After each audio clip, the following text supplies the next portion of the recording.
নমস্কাৰ মই মজিদৰ আপোনালোকে চাবলৈ আৰম্ভ কৰিছে Assamese online help YouTube channel. বন্ধুসকল প্ৰতিদিনৰ দৰে আজিও কেইবাটাও গুৰুত্বপূৰ্ণ খবৰ লৈ আহিছোঁ আপোনালোকৰ মাজলৈ। খুব এটা গুৰুত্বপূৰ্ণ ভিডিঅ' আপোনালোকে ভিডিঅ'টো শেষলৈ চাই থাকিব। আৰু বন্ধুসকল যদি এতিয়ালৈকে এই ভিডিঅ'ত লাইক কৰা নাই তেন্তে প্লিজ এটা লাইক কৰি দিয়ক। আৰু এনেকুৱা ধৰণৰ নতুন নতুন ভিডিঅ' পাবলৈ চেনেলটো ছাবস্ক্ৰাইব কৰি কাষত থকা বেল আইকনটো প্ৰেছ কৰি ৰাখক, যাতে যেতিয়াই মই যিবোৰ ভিডিঅ' আপলোড কৰোঁ তাৰ নটিফিকেশ্যন সকলোতকৈ আগত আপোনাৰ মোবাইলত যায়। বন্ধুসকল প্ৰথম খবৰটি হৈছে কেইসপ্তাহমানৰ বাবে ভাৰতত সম্পূৰ্ণ লকডাউন দিয়ক। ভাৰত চৰকাৰক এই পৰামৰ্শ আমেৰিকাৰ শীৰ্ষ মহামাৰী বিশেষজ্ঞৰ। কেইসপ্তাহমানৰ বাবে ভাৰতত সম্পূৰ্ণ লকডাউনৰ পৰামৰ্শ আমেৰিকাৰ শীৰ্ষ মহামাৰী বিশেষজ্ঞৰ। কৰোনা ভাইৰাছৰ সংক্ৰমণ ৰোধ কৰাৰ বাবে এক তাৎক্ষণিক পদক্ষেপ হিচাপে কেইসপ্তাহমানৰ বাবে ভাৰতত লকডাউন আৰোপ কৰিবলৈ পৰামৰ্শ দিছে আমেৰিকাৰ শীৰ্ষ মহামাৰী বিশেষজ্ঞ এন্থনী ফাউচিয়ে। ইণ্ডিয়ান এক্সপ্ৰেছক দিয়া সাক্ষাৎকাৰত ফাউচিয়ে কয় যে লকডাউনৰ উপৰিও অক্সিজেন, ঔষধ আৰু PPE কিটৰ উপলব্ধতা বৃদ্ধি কৰাটো আন এক গুৰুত্বপূৰ্ণ প্ৰয়োজনীয়তা। তেওঁ কয় যে সংকটৰ ভয়াৱহতাৰ প্ৰতি লক্ষ্য ৰাখি ভাৰতে এক সংকট গোট গঢ়ি তোলা উচিত। চৰকাৰৰ নাম নোলোৱাকৈয়ে ফাউচিয়ে কৈছিল যে এইটো বুজি পোৱা প্ৰয়োজন যে জয়ৰ ঘোষণা সম্ভৱতঃ সোনকালে ঘোষণা কৰি দিছিল। মাৰ্কিন প্ৰশাসনৰ শীৰ্ষ চিকিৎসা বিষয়া ফাউচিয়ে কয় যে আপুনি এটা কাম কৰিব লাগিব যে কেইসপ্তাহমানৰ বাবে দেশখন অস্থায়ীভাৱে বন্ধ কৰি দিয়ক। মই ভাবোঁ এইটো গুৰুত্বপূৰ্ণ। মই ভাবোঁ এটা বস্তু অতি গুৰুত্বপূৰ্ণ হ'ল অক্সিজেন আৰু PPE কিটসহ চিকিৎসা সামগ্ৰী প্ৰাপ্ত কৰা। ইয়াৰ উপৰি দেশত তাৎক্ষণিক লকডাউনৰ প্ৰয়োজন, ফাউচিয়ে এইদৰে কয়। তেওঁ লগতে কয় যে ভাৰত হৈছে বিশ্বৰ আটাইতকৈ বেছি টীকাকৰণ নিৰ্মাণ কৰা দেশ। আপোনালোকে ভেকচিন নিৰ্মাণৰ বাবে আপোনাৰ সামৰ্থ্য বৃদ্ধি কৰিব লাগিব। বন্ধুসকল তাৰপিছৰ খবৰটি হৈছে থলগিৰিৰ কথা কোৱা আলফাই ৰিতুল শইকীয়া সন্দৰ্ভত স্থিতি স্পষ্ট কৰক। এই মন্তব্য সৌদ অসম ছাত্ৰ সন্থাৰ সাধাৰণ সম্পাদক শংকৰজ্যোতি বৰুৱাৰ। থলগিৰিৰ কথা কোৱা আলফাই ৰিতুল শইকীয়া সন্দৰ্ভত স্থিতি স্পষ্ট কৰক। এই মন্তব্য শংকৰজ্যোতি বৰুৱাৰ। ONGCৰ কৰ্মচাৰী ৰিতুল শইকীয়াৰ অপহৰণৰ আজি 11 দিনত ভৰি দিলেহি। আজিও তেওঁক উদ্ধাৰ কৰিব নোৱাৰিলে চৰকাৰ অথবা সেনাবাহিনীয়ে। তিতাবৰ বৰখলা নাঙলগাঁৱৰ যুৱক ৰিতুল শইকীয়াৰ ঘৰত শনিবাৰে উপস্থিত হয় সৌদ অসম ছাত্ৰ সন্থাৰ সাধাৰণ সম্পাদক শংকৰজ্যোতি বৰুৱা। ৰিতুলৰ মাতৃয়ে কান্দি কান্দি শকত ভাগি পৰি হাতত তামোল পাণৰ বঁটা লৈ শংকৰজ্যোতি বৰুৱাক আহ্বান জনালে, মোৰ ল'ৰাটোক ঘূৰাই দিয়ক।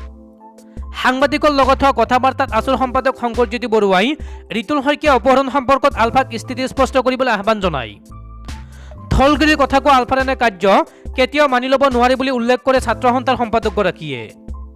এই মহামাৰীৰ সময়ত ৰিতুলৰ বৃদ্ধ পিতৃ মাতৃ আৰু পত্নীসহ 4মহীয়া পুত্ৰ সন্তানৰ কথা ভাবি যাৰেই কবলত আছে সেয়া লাগিলে প্ৰশাসনেই হওক, সেনাবাহিনীয়েই হওক নাইবা আলফা স্বাধীনেই হওক, কোনো বিভ্ৰান্তিৰ সৃষ্টি নকৰি ৰাজনীতি পৰিহাৰ কৰি ৰিতুল শইকীয়াক মুক্তি দিবৰ বাবে শংকৰজ্যোতি বৰুৱাই আহ্বান জনায়। বন্ধুসকল তাৰপিছৰ খবৰটি হৈছে মানকাছৰৰ ভাৰত বাংলাদেশ সীমান্তত জালনটসহ এজন বাংলাদেশী নাগৰিক আটক। মানকাছৰৰ ভাৰত বাংলাদেশ সীমান্তত জালনটসহ এগৰাকী বাংলাদেশী নাগৰিক আটক। বাংলাদেশৰ পৰা ভাৰতলৈ টকাখিনি সৰবৰাহৰ সময়তে BSFে কৰায়ত্ব কৰে জালনট সৰবৰাহকাৰী। দক্ষিণ চালমাৰা মানকাছৰ জিলাৰ মানকাছৰ থানা এলেকাৰ ভাৰত বাংলাদেশ সীমান্তৰ গুদলিগাঁও BSF কেম্প এলেকাৰ মণ্ডলপাৰাত যোৱা নিশা BSFে জালনটসহ এটা বাংলাদেশী সৰবৰাহকাৰীক আটক কৰি মানকাছৰ থানাত গতাই দিয়াৰ ঘটনাই সমগ্ৰ মানকাছৰত চাঞ্চল্যৰ সৃষ্টি হৈছে।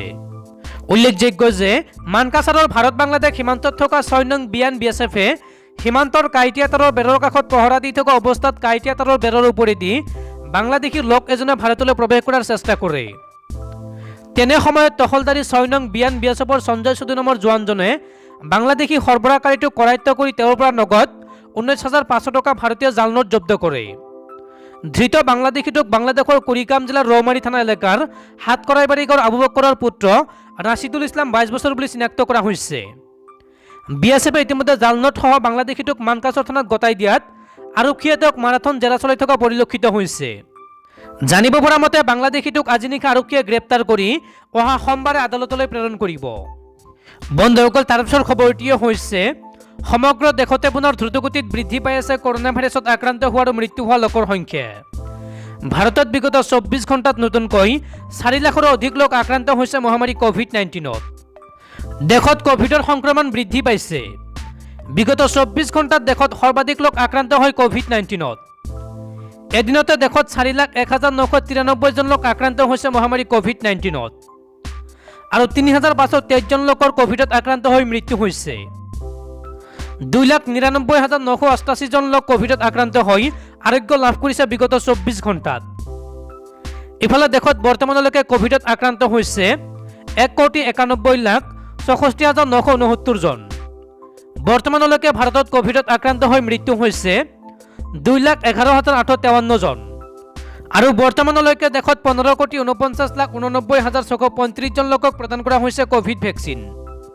বন্ধুসকল, তাৰপিছৰ খবৰটিয়ে হৈছে দিল্লীত আৰু এসপ্তাহৰ বাবে বৃদ্ধি কৰা হৈছে লকডাউন। দিল্লীৰ মুখ্যমন্ত্ৰী অৰবিন্দ কেজৰিৱালৰ গুৰুত্বপূৰ্ণ ঘোষণা। দিল্লীত কৰোনাৰ বৰ্ধিত ঘটনাৰ প্ৰতি লক্ষ্য ৰাখি লকডাউনৰ এসপ্তাহৰ বাবে বৃদ্ধি কৰা হৈছে। দিল্লীৰ মুখ্যমন্ত্ৰী অৰবিন্দ কেজৰিৱালে শনিবাৰে লকডাউন বৃদ্ধিৰ কথা ঘোষণা কৰে। দিল্লীত লকডাউন বৰ্তমান 3 মেৰ পুৱা 5 বজালৈকে আছিল। এতিয়া ইয়াক আৰু এসপ্তাহৰ বাবে সম্প্ৰসাৰিত কৰা হৈছে। দিল্লীত আক্ৰান্তৰ হাৰ এতিয়াও 30%তকৈ অধিক হৈ আছে। ইয়াৰ পূৰ্বে মুখ্যমন্ত্ৰী অৰবিন্দ কেজৰিৱালে 25 এপ্ৰিলত দ্ৰুতগতিত বৰ্ধিত কৰোনা সংক্ৰমণৰ মাজতেই 3 মেৰ পুৱা 5 বজালৈকে লকডাউন বৃদ্ধি কৰিছিল। মুখ্যমন্ত্ৰী অৰবিন্দ কেজৰিৱালে কৈছিল যে লকডাউনৰ সময়ত আমি দেখিছিলোঁ যে ইতিবাচকতাৰ হাৰ প্ৰায় 36-ৰ পৰা 37%ত উপনীত হৈছে। আমি আজিলৈকে দিল্লীত এনে পৰিৱৰ্তনৰ হাৰ দেখা নাই। যোৱা 1 বা 2 দিনত পৰিৱৰ্তনৰ হাৰ সামান্য হ্ৰাস পাইছে আৰু আজি 30%ৰ তললৈ নামি আহিছে। দিল্লীত কৰোনাৰ চিত্ৰবোৰে নিৰন্তৰ ভয় খুৱাই আছে। যোৱা 24 ঘণ্টাত দিল্লীত 27,740টা নতুন কৰোনাৰ ঘটনা প্ৰতিবেদিত হৈছে আৰু 375 জন লোকৰ মৃত্যু হৈছে। ৰাষ্ট্ৰীয় ৰাজধানীত কৰোনা সংক্ৰমণৰ ঘটনা এতিয়া হ্ৰাস হোৱাৰ পৰিৱৰ্তে বৃদ্ধি পাইছে। এতিয়া দিল্লীয়ে মুম্বাইতকৈও অধিক নতুন কৰোনা ৰোগী লাভ কৰিছে। যোৱা 24 ঘণ্টাত 25,288 জন লোক সুস্থ হৈছে। বন্ধুসকল, তাৰপিছৰ খবৰটিয়ে হৈছে নিৰ্বাচনী ফলাফলত ধূলিহাত বিজেপি, কংগ্ৰেছৰ জয় জয়কাৰ। পাঞ্জাৱ হিমাচল প্ৰদেশৰ পিছত এইবাৰ কৰ্ণাটকতো পৌৰ নিৰ্বাচনত বাৰুকৈ মুখ থেকেচা খালে বিজেপিয়ে। ৰাজ্যখনৰ শাসনাধিষ্ঠ দল বিজেপিয়ে শনিবাৰে ঘোষিত কৰ্ণাটক পৌৰ নিৰ্বাচনৰ ফলাফলত মাত্ৰ এখন পৌৰসভাৰ আসনতে সন্তুষ্ট থাকিবলগীয়া হয়। ইয়াৰ বিপৰীতে 10খন পৌৰসভাৰ ভিতৰত 7খনতে বিজয় সাব্যস্ত কৰিছে কংগ্ৰেছে। ৰাজ্যখনৰ পৌৰসভাৰ নিৰ্বাচনত এইবাৰ কংগ্ৰেছে লাভ কৰিছে মুঠ 119খন আসন। ইয়াৰ বিপৰীতে বিজেপিয়ে লাভ কৰা আসনৰ সংখ্যা হৈছে মাত্ৰ 56খন। আনহাতে জেডিএছে লাভ কৰিছে 67খন আসন। মাডিকেৰী পৌৰসভাখনত বিজেপিয়ে জয়লাভ কৰিবলৈ সক্ষম হৈছে। আন বহু ৱাৰ্ডতে বিজেপিয়ে অতি দুখ লগা নিৰ্বাচনী ফলাফল লাভ কৰিছে। কংগ্ৰেছে ৰাজ্যখনৰ 2খন গুৰুত্বপূৰ্ণ পৌৰসভা ক্ৰমে বাল্লাৰী আৰু বিদৰ নিজৰ দখলত ৰাখিবলৈ সক্ষম হৈছে। ভদ্ৰাৱতী আৰু তীৰ্থহলী পৌৰসভাত বিজেপিয়ে কংগ্ৰেছৰ হাতত বহু ভোটৰ ব্যৱধানত পৰাজিত হৈছে।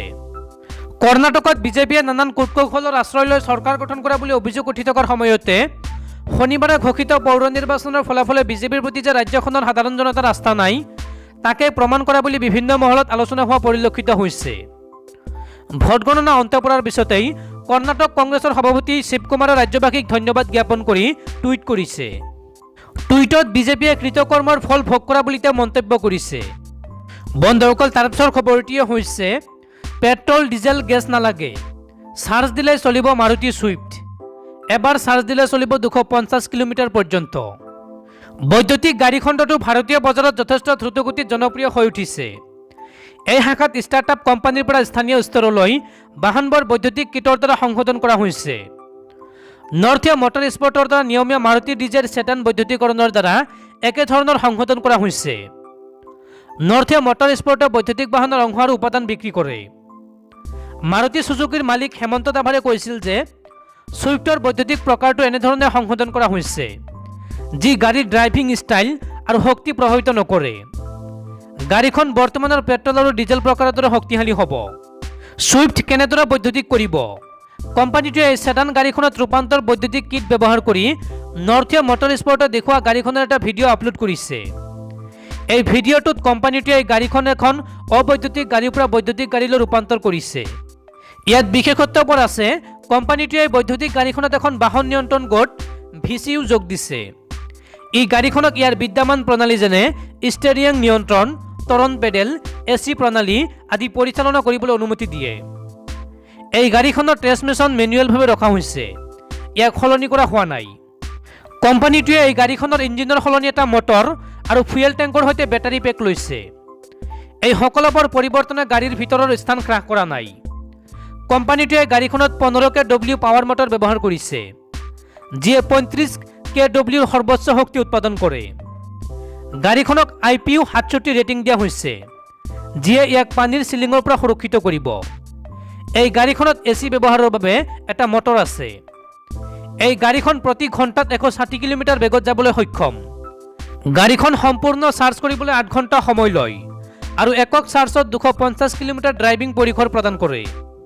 বন্ধুসকল, তাৰ পিছৰ খবৰটিয়ে হৈছে প্ৰচণ্ড শিলাবৃষ্টি। আজিৰ পৰা 5 দিনলৈকে অসমকে ধৰি উত্তৰ পূৰ্বাঞ্চলত বিজুলী ঢেৰেকনিৰে বৰষুণৰ আগজাননী। আজিৰ পৰা অহা 5 দিনলৈকে অসম তথা উত্তৰ পূৰ্বাঞ্চলৰ ৰাজ্যকেইখনত বিজুলী ঢেৰেকনিৰে বৰষুণ হ'ব। ভাৰতীয় বতৰ বিজ্ঞান বিভাগে এই তথ্য প্ৰকাশ কৰিছে। বতৰ বিজ্ঞান বিভাগৰ তথ্য অনুসৰি অহা 5 দিনত অসম, মেঘালয়, মিজোৰাম, ত্ৰিপুৰা, মেঘালয় আদি ৰাজ্যত বিজুলী গাজনিৰে ধাৰাসাৰ বৰষুণ হ'ব। এই সময়ছোৱাত অসম তথা উত্তৰ পূৰ্বাঞ্চলৰ ৰাজ্যসমূহত প্ৰতি ঘণ্টাত 40 পৰা 50 কিলোমিটাৰ বেগেৰে বতাহ বলিব। বতৰৰ আগলি বতৰা অনুসৰি 2 মেৰ দিনা অসম আৰু উত্তৰ পূৰ্বাঞ্চলৰ ৰাজ্যসমূহত 40 পৰা 50 কিলোমিটাৰ বেগেৰে বতাহ বলিব আৰু বৰষুণো হ'ব। 3 মেৰ দিনা ঘণ্টাত 30 পৰা 40 কিলোমিটাৰ বেগেৰে বতাহ বলিব। 4 মে আৰু 5 মেৰ দিনা অসম তথা উত্তৰ পূৰ্বাঞ্চলৰ ৰাজ্যকেইখনত ধুমুহা বৰষুণ হোৱাৰ সম্ভাৱনা থকা বুলি বতৰ বিজ্ঞান বিভাগে আগজাননী দিছে।